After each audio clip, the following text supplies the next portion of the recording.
Hello everyone, welcome to our channel. ఇవాళ అయితే నేను క్రిస్పీగా సమోసాలు అనేవి చేసి చూపిస్తాను. సో రోడ్ సైడ్ అయితే ఈ ఆనియన్ సమోసాలు అనేవి చాలా బాగా కొనుక్కొని తింటాం కదా మనం. సో అవైతే మనకి అంత హెల్దీ కాదు, ఏ ఆయిల్తో ఫ్రై చేస్తారో కూడా తెలీదు.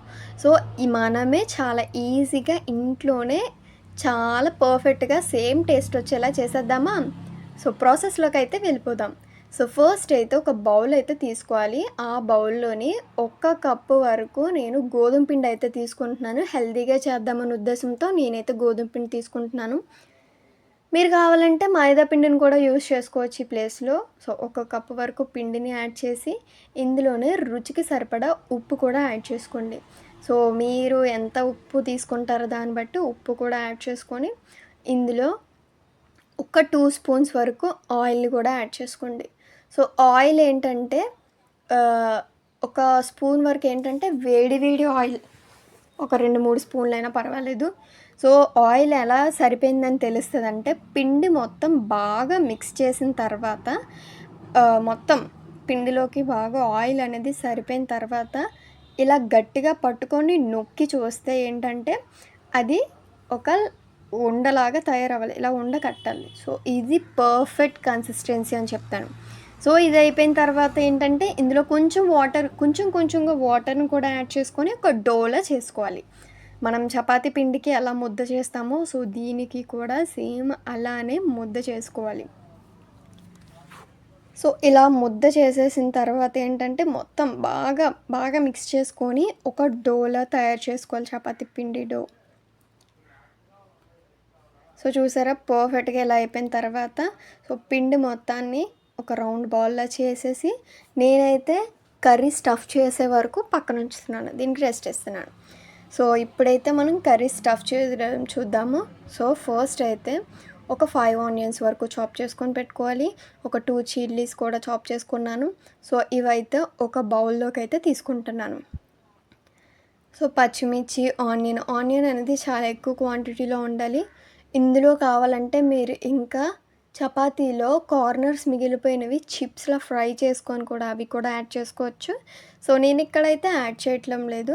సో మీకు నచ్చితే కావాలంటే ఎక్స్ట్రా స్టఫ్ కోసం కూడా యాడ్ చేసుకోవచ్చు. సో ఈ ఉల్లిపాయల్లో రుచికి తగ్గట్టు ఉప్పును కూడా యాడ్ చేసుకోవాలి. ఉప్పుని యాడ్ చేసిన తర్వాత ఇందులో మీకు టేస్ట్‌కి తగ్గ, అంటే మీ కారానికి తగ్గ కారాన్ని కూడా యాడ్ చేసుకొని మొత్తం బాగా మిక్స్ చేసుకోవాలి. బాగా మొత్తం ఇలా కూడా మొత్తం కలిసేలాగా మిక్స్ చేసుకుంటే కరెక్ట్‌గా ఉంటది మన స్టఫ్.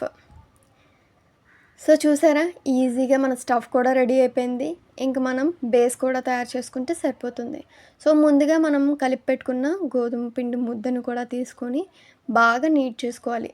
సో బాగా నీట్ చేసుకున్న తర్వాత దాన్ని మనం పీసెస్‌గా కట్ చేసుకోవాలి. సో ఈ మాత్రం బాగా నీట్ చేసుకోవాలన్నమాట. ఉండ చేసుకొని దేనికది ఉండ అనేది సపరేట్‌గా చేసేసుకొని మొత్తం మనం చపాతీని ఎలా అయితే మొత్తం పాముతామో సో అలాగే చపాతీ మొత్తం రుద్దుకోవాలి. సో ఒక హోల్ చపాతీ.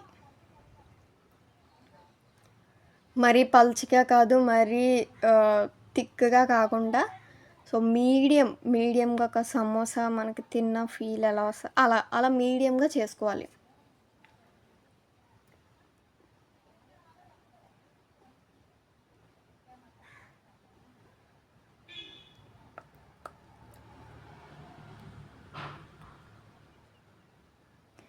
సో చపాతీలన్నీ ఇలా చేసుకొని ఒక పక్కన పెట్టేసుకోవాలి. సో ఇప్పుడు ఒక పాన్ కాల్చుకోవాలనమాట. మనం సెమీగా కాల్చుకోవాలి. ఒక 30% వరకు కాల్చుకుంటే సరిపోతుంది. ఇలా పాన్ మీద ఏసిన తర్వాత జస్ట్ ఫ్రాక్షన్ ఆఫ్ సెకండ్స్‌లో తిప్పుకోవాలనమాట. జస్ట్ ఏంటంటే అటొక్క 5 సెకండ్స్, ఇటొక్క 5 సెకండ్స్ చిన్న బబుల్స్ వచ్చే వరకు కాల్చుకుంటే సరిపోతుంది. అంతకు మించి అవసరం లేదు. ఏంటంటే బేస్ అనేది పిండిలా లేకుండా కొంచెం గట్టిపడడానికి మాత్రమే ఇవన్నీ. సో ఇవైతే యాడ్ చేసుకొని మొత్తం సెమీగా కాల్చుకొని అన్ని చపాతీలు పక్కన తీసి పెట్టుకొని నేనైతే ఇప్పుడు అన్నీ ఈక్వల్‌గా ఉండాలన్న ఉద్దేశంతో ఇప్పుడు అన్నీ కూడా బోర్డర్స్, అంటే అంచులన్నీ కూడా కొంచెం ఈక్వల్‌గా చేస్తున్నాననమాట. సో ఈక్వల్‌గా చేస్తున్నాను. మీరు కూడా తీసుకోవాలనుకుంటే తీసుకోవచ్చు. లేకపోతే దాంతో ఫోల్డ్ చేసేయచ్చు. సో సో, కార్నర్స్ అన్నీ కూడా ఇలా తీసేసాను. తీసేసి ఇప్పుడు ఇవన్నీ కూడా అంటే పర్ చపాతీ 3 పీసెస్ అయ్యేలా కట్ చేస్తున్నాను. సో, మీరు చేసిన చపాతీ బట్టి, దాని సైజుని బట్టి మీకు నచ్చినట్టు కట్ చేసుకోవచ్చు. సో, నేనైతే ఈ మాత్రం సైజ్ అయితే కట్ చేస్తున్నాను. కట్ చేసినవన్నీ ఓ పక్కన తీసుకొని, సో, ఇప్పుడైతే చపాతీ ఫోల్డింగ్ అయితే చూపిస్తాను రండి. సో, ఫస్ట్ అయితే ఈ గమ్ అనేది తయారు చేసుకోవాలి ఆ స్టిక్ చేయడానికి. సో, ఒక 3 స్పూన్స్ వరకు మనం గోధుమ పిండి తీసుకొని అందులో వాటర్‌ని యాడ్ చేసుకుంటూ కొంచెం స్టిక్కీగా తయారు చేసుకోండి. అంటే స్టిక్ చేసుకోవడానికనమాట. సమోసా అనేది బ్యాక్ అది మొత్తం కూడా స్టిక్ చేసుకోవడానికి.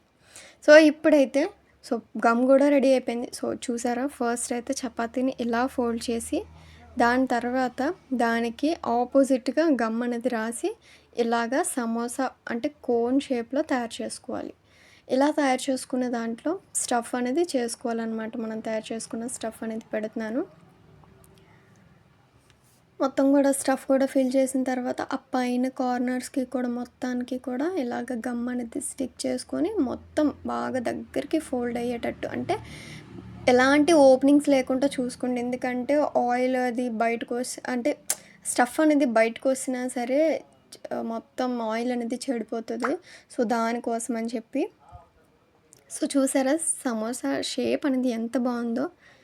సో, ఈ విధంగానే అన్ని సమోసాలని కూడా చేసుకోండి. సో, నేనైతే ఇక్కడ మొత్తం అన్నీ చేసి చూపిస్తున్నాను మీకు. సో, ఈ విధంగా అన్నీ చేసుకున్నాక సో, డీప్ ఫ్రైకి సరిపడా ఆయిల్‌ని యాడ్ చేసుకొని, ఆయిల్ అనేది బాగా అంటే కొంచెం వేయగానే మంచిగా ఫ్రై అవ్వాలి.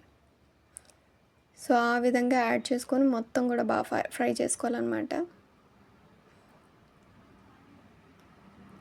సో, ఈ విధంగా మొత్తం అటు ఇటు తిప్పుకుంటూ గోల్డెన్ బ్రౌన్ కలర్‌లోకి రావాలనమాట.